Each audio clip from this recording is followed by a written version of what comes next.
Obama came into office, another 2 million Hispanics have joined the ranks of those in poverty. 2 million have joined the ranks of poverty. The number of Hispanic children living in poverty increased by 15% in that short period of time. You have a right to walk outside without being shot. You have a right to good education for your child. You have a right to own your home. You have a right to have a good job. That's Donald Trump courting the Hispanic vote on the campaign trail today, slamming Democratic policies he says have kept many people poor. As I mentioned earlier this week, this is actually the 20th anniversary week of welfare reform, but that program, in my mind, was working. And it was absolutely necessary. But over time, we saw the Obama administration make serious changes to it, as well as local government officials. And in my mind, again, this has helped keep poor people poor. We were seeing some serious changes. I want to bring in Derek McCoy, CORE's National Clergy Relations Director. Derek, thanks for joining the show. Thank you very much, Charles, for having me. Appreciate that. I want to talk about welfare reform because in my mind, born on welfare, dying on welfare, it is a trap.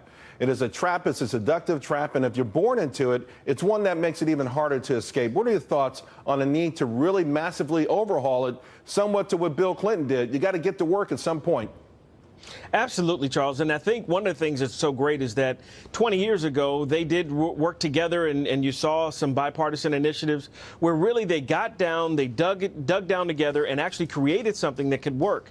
And we saw several successes out of it. We saw the TANF funding come out. We saw earned income tax credit. We also saw about 15% of single moms being able to get employment. However, in 2005, we also saw the government begin to get back involved and begin to take things out that were really essential to seeing that progress being made. I think we have to continue to look at this. Welfare reform is not one of those things we only look at or address once every 20 years or once in our lifetime, but we have to continue to look at this because at the bottom line, Charles, these are people's lives, and they don't want to be sitting on welfare rolls and just living there. We have to provide work incentives to restore dignity.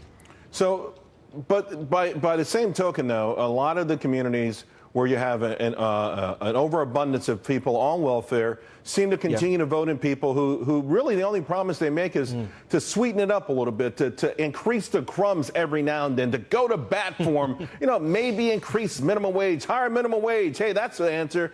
How do we get away from that? And how do you convince people that more often than not, when they vote for these people, they're not voting in their own self-interest?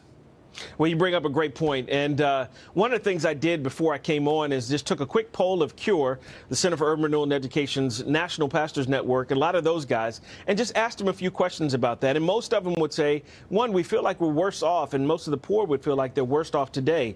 But the key essential is that we have to continue to educate. I think a big core to welfare reform, even as they're talking about with Congressman Ryan's Better Way, is that we have to have collaborative work efforts because nonprofits, with churches, other organizations that are within those states, and see people's lives individually and not this big one number, one size shoe fits all in a big program where you just take a number. But you're exactly right. I think Derek, we have to do something. I've only got 30 seconds. I want to ask about Donald Trump's outreach to blacks and Hispanics over the last couple of weeks. You think he's moving in the right direction here?